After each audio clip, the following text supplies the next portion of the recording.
എല്ലാ ഒന്നാം വർഷ plumber general 2 വിദ്യാർത്ഥികൾക്കും ക്ലാസ്സിലേക്ക് സ്വാഗതം. ഈ ക്ലാസ്സിൽ repair of leakages in basic fittings and fixtures എന്ന ടോപ്പിക്കിന്റെ അടുത്ത ഭാഗമാണ് എടുക്കുന്നത്.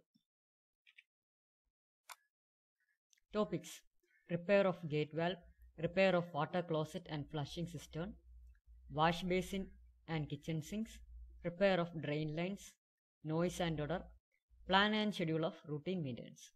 ഇവയാണ് ഈ ക്ലാസ്സിൽ കവർ ചെയ്യുന്ന ടോപ്പിക്കുകൾ. Repair of gate valves. Gate valves are used as isolating valves in plumbing system. Gate വാൽവുകൾ എന്നത് പ്ലംബിംഗ് സിസ്റ്റത്തിൽ ഐസൊലേറ്റിംഗ് വാൽവ്സായി ഉപയോഗിക്കുന്ന വാൽവുകളാണ്.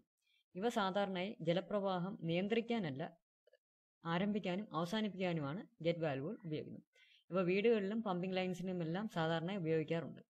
ഇതൊരു GA ഗേറ്റ് വാൽവാണ്. ഇത് നമ്മുടെ വീടുകളിൽ സാധാരണയായി ഉപയോഗിക്കുന്ന CPVC അല്ലെങ്കിൽ PVC ഗേറ്റ് വാൽവാണ്. ഈ ചിത്രത്തിൽ നമുക്കൊരു ഗേറ്റ് വാൽവിൻ്റെ ഭാഗങ്ങൾ കാണാൻ സാധിക്കും. Handle, yoke, stem, gland packing, bonnet, back seat, body, gate എന്നിവയാണ് ഒരു ഗേറ്റ് വാൽവിൻ്റെ ഭാഗങ്ങൾ. ഇതിൽ പ്രഷർ റീറ്റെയിനിങ് പാർട്ട് എന്ന് പറയുന്നതാണ് ബോഡി. അതുപോലെ ജലപ്രവാഹം നിയന്ത്രിക്കുന്ന ഭാഗമാണ് ഗേറ്റ്. ഈ ഗേറ്റ് വാൽവിന് എന്തെല്ലാം പ്രശ്നങ്ങളുണ്ട്? ചില സമയത്ത് ഹാൻഡിൽ ലൂസ് ആവാറുണ്ട്. ആ സമയത്ത് ഹാൻഡിലിൻ്റെ മേലുള്ള സ്ക്രൂ ടൈറ്റ് ചെയ്ത് കഴിഞ്ഞാൽ നമുക്ക് ആ പ്രശ്നം പരിഹരിക്കാൻ സാധിക്കും. ചില സമയത്ത് ഗ്ലാൻഡിൻ്റെ മേളിൽ കൂടെ വെള്ളം ലീക്ക് ചെയ്യാറുണ്ട്. ആ സമയത്ത് നമുക്ക് ഗ്ലാൻഡിനായിട്ട് ടൈറ്റ് ചെയ്ത് ആ പ്രശ്നം പരിഹരിക്കാൻ സാധിക്കും.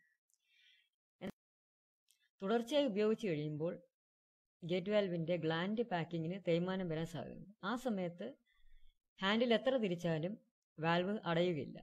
ആ സമയത്ത് നമുക്ക് ഗ്ലാൻഡ് പാക്കിംഗ് പുതുതായി വെച്ച് നമുക്ക് പ്രശ്നം പരിഹരിക്കാൻ സാധിക്കും. പിന്നെ ഗേറ്റ് വാൽവിൻ്റെ കണക്ഷൻ സൈഡുകളിൽ ലീക്ക് വന്നാൽ അത് ഗേറ്റ് വാൽവ് പുറത്തെടുത്ത് ഒന്നുകൂടെ ടൈറ്റായി ഫിക്സ് ചെയ്താൽ മതിയാകും. ഇതാണ് സാധാരണഗതിയിൽ ഗേറ്റ് വാൽവിനുണ്ടാകുന്ന പ്രശ്നങ്ങൾക്കുള്ള പരിഹാരം. Defects in gate valve. Leak from joints top at spindle.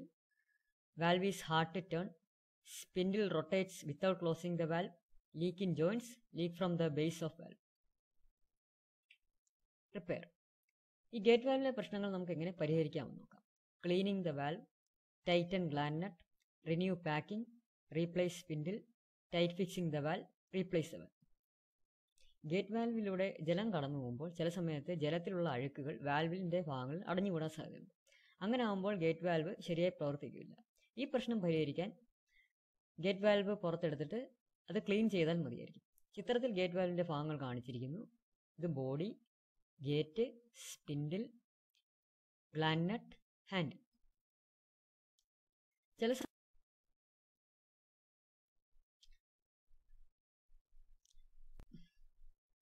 സമയത്ത് ഹാൻഡിൽ എത്ര തിരിച്ചാൽ പോലും ഗേറ്റ് വാൽവ് അടയണമെന്നില്ല.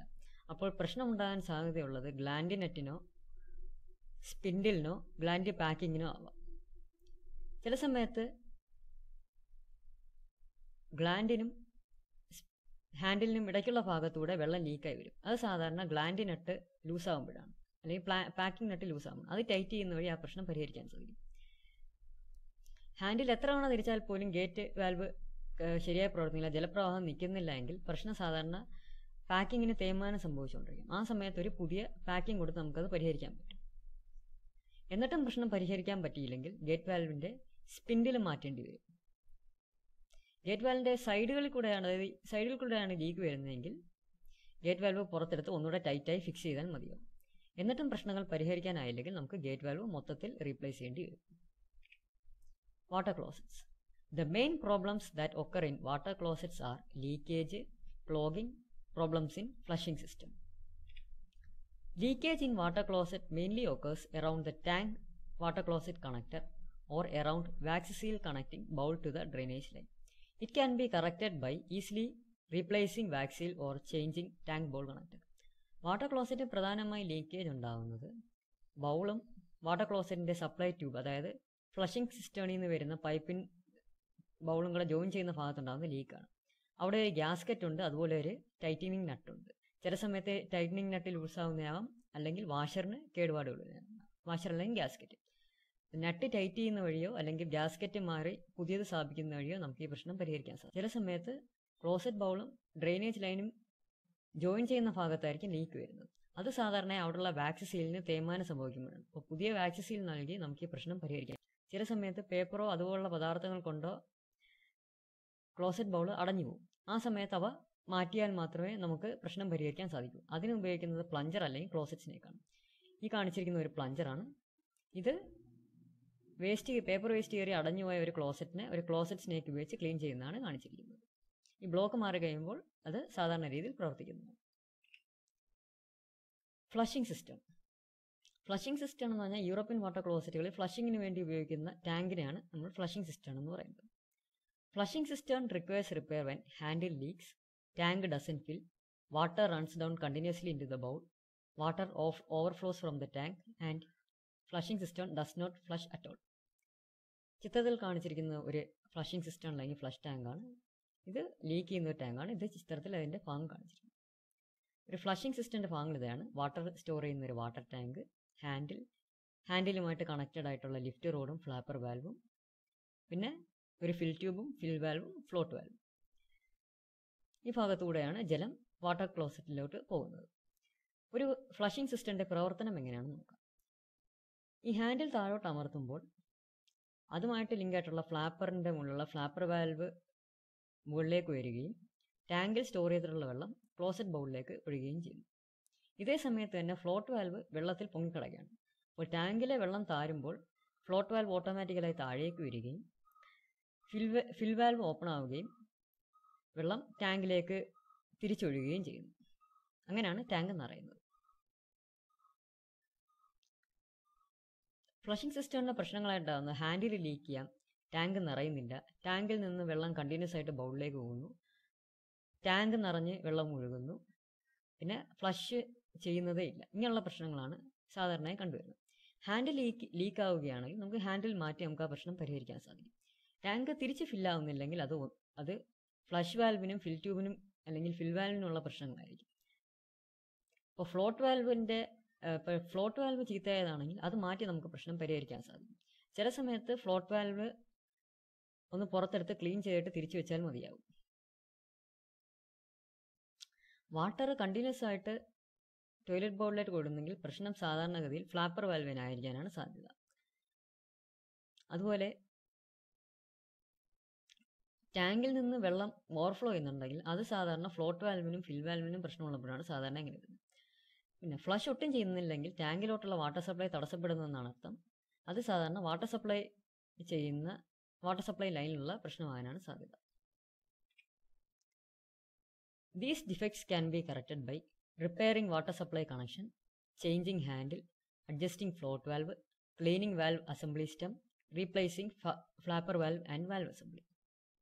ഇപ്പോൾ ടാങ്കിലേക്ക് വെള്ളം ഒട്ടും വരുന്നില്ലെങ്കിൽ അതിന് വാട്ടർ സപ്ലൈ സിസ്റ്റത്തിലുള്ള പ്രശ്നമാണ്. അത് പരിഹരിച്ചാൽ മതിയാകും. ഹാൻഡിലിൽ നിന്നുള്ള ലീക്കോ അല്ലെങ്കിൽ ഹാൻഡിലിൻ്റെ പ്രശ്നമാണെങ്കിൽ ഹാൻഡിൽ മാറിയാൽ മതിയാകും. ടാങ്കിലേക്ക് വെള്ളം വരുന്നില്ല അല്ലെങ്കിൽ ടാങ്ക് ഓവർഫ്ലോ ചെയ്യുകയാണെങ്കിൽ അപ്പോൾ പ്രശ്നം വരുന്നത് ഫ്ലോട്ട് വാൽവിലും പിന്നെ ഫിൽ ട്യൂബിലെ ഫിൽ വാൽവിലും ആയിരിക്കും. ഇവ അഡ്ജസ്റ്റ് ചെയ്തോ അല്ലെങ്കിൽ മാറുകയോ വഴി നമുക്ക് ആ പ്രശ്നം പരിഹരിക്കാൻ സാധിക്കുന്നതാണ്. പിന്നെ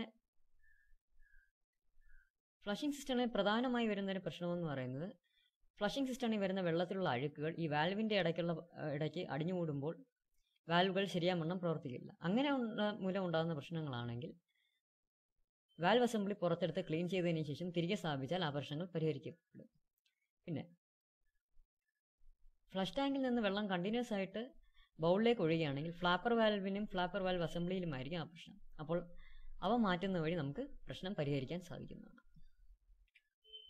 Blocks in drain lines and other fixtures can be cleared using OGOs or other block removing devices. Clean-out pipes are provided for this purpose. Door fittings are recommended for sanitary system to facilitate cleaning. Drain ലൈനുകളിലും മറ്റും block ഉണ്ടാകുകയാണെങ്കിൽ അത് പരിഹരിക്കണമെങ്കിൽ നമുക്ക് closet സ്നേക്കോ closet ഓഗറോ drain ലൈനിലേക്ക് കടത്തിവിടണം. അതിനുവേണ്ടി നമ്മൾ പൈപ്പുകളിൽ സാധാരണയായി ക്ലീൻ ഔട്ട് പൈപ്പ്സ് കൊടുക്കാറുണ്ട്. ക്ലീൻ ഔട്ട് പൈപ്പ്സ് പുറത്തായിരിക്കും. അവയിലൊരു ക്ലീൻ ഔട്ട് പ്ലഗ് വെച്ച് ക്ലോസ് ചെയ്തിരിക്കും. ആ പ്ലഗ് റിമൂവ് ചെയ്തതിന് ശേഷം ക്ലോസറ്റ് ഓവറോ ക്ലോസറ്റ് സ്നേക്കോ കടത്തിവിട്ട് നമുക്ക് ബ്ലോക്ക് മാറ്റാവുന്നതാണ്. സാനിറ്ററി സിസ്റ്റംസ് അതായത് വേസ്റ്റ് ലൈൻസിലെല്ലാം നമ്മൾ ഡോർ ഫിറ്റിങ്സ് ആണ് പ്രിഫർ ചെയ്യുന്നത്. കാരണം എന്ന് പറഞ്ഞാൽ ഈ ഡോർ ഫിറ്റിങ്സിൻ്റെ ഡോറ് തുറന്ന് നമുക്ക് അവിടെ ക്ലീൻ ചെയ്യാനുള്ള ഒരു പ്രൊവിഷൻ ഉണ്ട്. ഇതൊരു ഡോർ ടീ ആണ്. സാധാരണയായി സാനിറ്ററി ലൈൻസിലൊക്കെ ഡോർട്ടിയാണ് ഉപയോഗിക്കുന്നത്.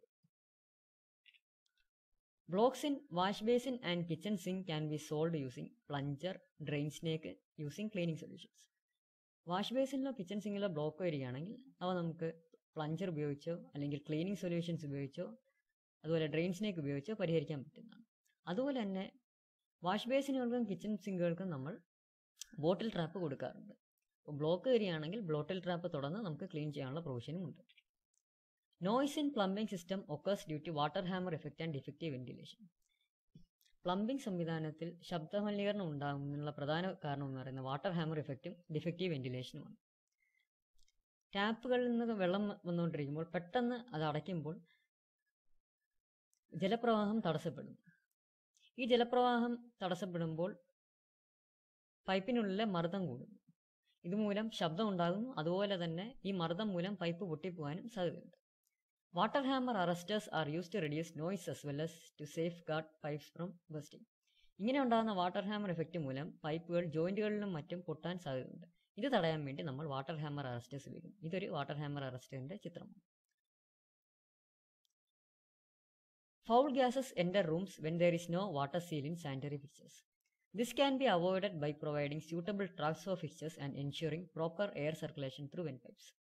Blocks in vent pipes should be removed. നമ്മുടെ ടോയ്ലറ്റുകളിൽ നിന്നും മറ്റുമുള്ള വേസ്റ്റ് ഗ്യാസസ് റൂമിലോട്ട് എത്താതിരിക്കാൻ വേണ്ടി തടയുന്നത് അവിടുത്തെ ക്ലോസറ്റിലും മറ്റിലും കൊടുത്തിരിക്കുന്ന ട്രാപ്പിലെ വാട്ടർ സീലാണ്. ചിത്രത്തിൽ കാണാൻ പറ്റും. ഇതൊരു EWC ആണ്. EWCയിൽ നിങ്ങൾക്ക് വാട്ടർ സീൽ കാണാൻ പറ്റും. ഈ വാട്ടർ സീലും ആണ് ഡ്രെയിനിൽ നിന്നുള്ള ഗ്യാസുകൾ തിരിച്ച് റൂമിലോട്ട് എത്താതിരിക്കുന്നതിൽ നിന്ന് തടയുന്നത്. ഇതിനു വേണ്ടിയാണ് നമ്മൾ ഓരോ ഫിക്ചേഴ്സിനും ട്രാപ്പ് കൊടുക്കുന്നത്. എസ് ട്രാപ്പ് ഉണ്ട്, പി ട്രാപ്പ് ഉണ്ട്. അതുപോലെ വാഷ് ബേസിന് മറ്റുമൊക്കെ നമ്മൾ ബോട്ടിൽ ട്രാപ്പുകളും കൊടുക്കാറുണ്ട്. ഈ ട്രാപ്പുകൾ കൃത്യമായി വർക്ക് ചെയ്യണമെങ്കിൽ പ്ലംബിംഗ് സിസ്റ്റത്തിൽ എയർ സർക്കുലേഷൻ നടക്കണം. എയർ സർക്കുലേഷൻ ഉറപ്പുവരുത്താൻ വേണ്ടി നമ്മൾ വെന്റ് പൈപ്പുകൾ കൊടുക്കാറുണ്ട്. വെന്റ് പൈപ്പിൻ്റെ ഒരറ്റം അന്തരീക്ഷത്തിലേക്ക് തുറന്നിരിക്കും. ഇതാണ് അന്തരീക്ഷത്തിൽ തുറന്നൊരു വെന്റ് പൈപ്പ്. അതിൻ്റെ മുകളിലൊരു കൗൾ പീസും കൊടുത്തിട്ടുണ്ട്.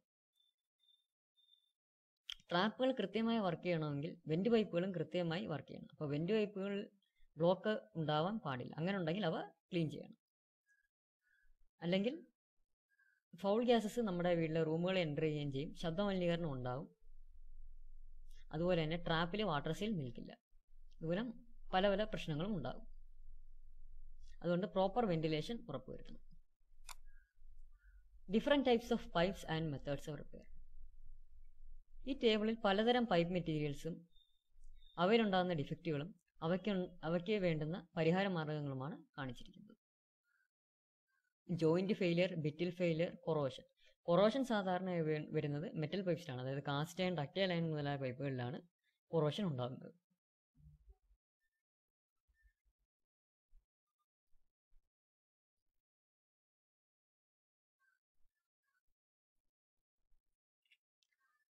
ആ ടേബിളിൻ്റെ തുടർച്ചയാണ്.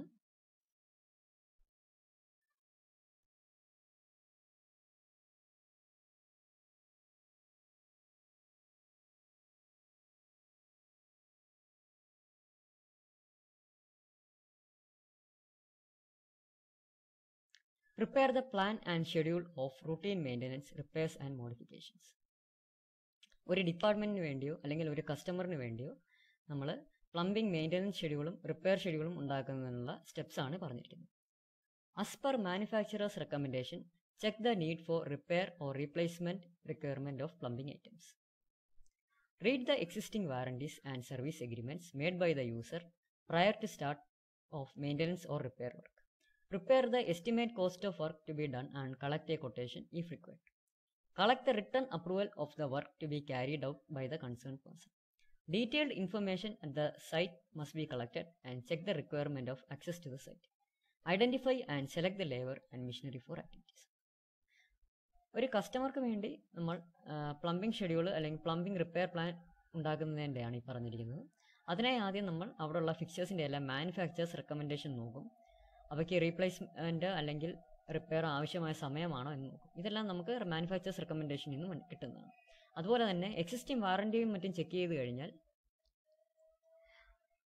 അവയ്ക്കുള്ള മെയിൻ്റനൻസ് എങ്ങനെയാണ് ചെയ്യേണ്ടതെന്നും റിപ്പയർ വർക്കിന് സമയമായോ എന്നും മറ്റും നമുക്ക് മനസ്സിലാക്കാൻ സാധിക്കും. അതിനുശേഷം ഈ റിപ്പയർ വർക്കിന് വേണ്ടിയുള്ള എസ്റ്റിമേറ്റ് കോസ്റ്റ് തയ്യാറാക്കുന്നു. ആ കോസ്റ്റ് പ്രകാരം ഒരു കൊട്ടേഷൻ ആവശ്യമെങ്കിൽ ക്ഷണിക്കുന്നു. അതിനുശേഷം വർക്ക് ചെയ്യാൻ വേണ്ടി കൺസേൺഡ് അതോറിറ്റിയിൽ നമ്മൾ അപ്രൂവൽ വാങ്ങിക്കുന്നു. പിന്നെ ചെയ്യേണ്ട കാര്യം എന്ന് പറഞ്ഞാൽ ഏത് സൈറ്റിലാണോ വർക്ക് ചെയ്യേണ്ടത് ആ സൈറ്റിനെ കുറിച്ചുള്ള ഡേറ്റ നമ്മൾ കളക്ട് ചെയ്യുന്നു. ആ സൈറ്റിന് വേണ്ടിയുള്ള റിക്വയർമെൻറ്റ്സ് കളക്ട് ചെയ്യുന്നു. അതുപോലെ തന്നെ സൈറ്റിലോട്ട് നമുക്ക് പ്രോപ്പർ ആക്സസ് ഉണ്ടെന്ന് ഉറപ്പുവരുത്തും. അതിനുശേഷം എത്രമാത്രം ലേബറും മെഷീനറിയും വേണമെന്ന് കാൽക്കുലേറ്റ് ചെയ്യുന്നു. അത് അവിടെ എത്തിക്കാനുള്ള അറേഞ്ച്മെൻറ്റ്സും ചെയ്യുന്നു. Qualification and skill experience of manpower should be properly checked. Availability of labor should be scheduled as per need.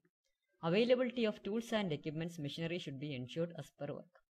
Prior approval from concerned department should be taken so that there is no further disturbance during work. Plan appropriate time for installation so that minimum disturbance of operation occurs. Detailed information of weather should be collected so that contingency plan can be done.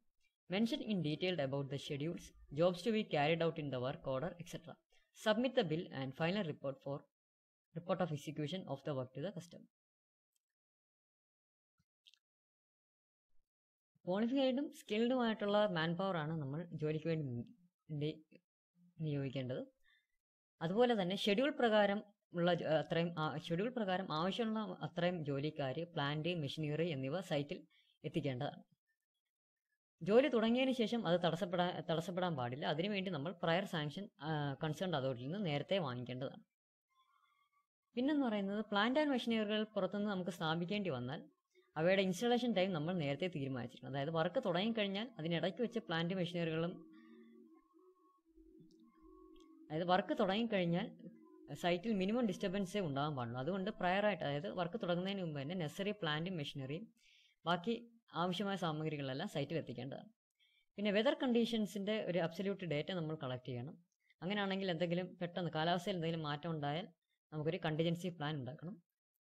അതിനുശേഷം ഷെഡ്യൂളുകൾ prepare ചെയ്യണം. അതിൽ എന്തൊക്കെ repair വർക്കാണ് ചെയ്യുന്നത്, അതിനുവേണ്ടി labour എത്രയാണ്, ഏതുതരം ലേബറാണ് വേണ്ടത്, മെഷീനറി എന്തൊക്കെയാണ് വേണ്ടത്, ടൂൾസ് ആൻഡ് മെറ്റീരിയൽസ് വേണ്ടതാണ്, ഇവയെല്ലാം റെക്കോർഡ് ചെയ്തിരിക്കണം.